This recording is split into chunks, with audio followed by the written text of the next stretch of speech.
Teachers भर्ती किए हैं जो IBA सखर ने किए हैं और प्योरली 100% मेरिट पे किए हैं, जिसके ऊपर कोई एतराज हमारे सामने अभी तक नहीं आया। IBA का फुल फॉर्म क्या है ये बताइए?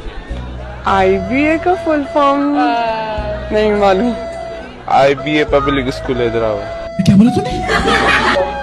IBA का सॉरी मैं भूल गई हूँ। आप एक मिनट रिकॉर्डिंग स्टॉप कर सकते हैं? IBA का फुल फॉर्म क्या है? मुझे क्या पता। हाँ बताएं। IBA का फुल फॉर्म क्या है? IBA पता है ना, इंटरनेशनल बिजनेस ऑफ इंस्टीट्यूट, ऐसे ही कुछ है। Oh my God! Wow! IBA का फुल फॉर्म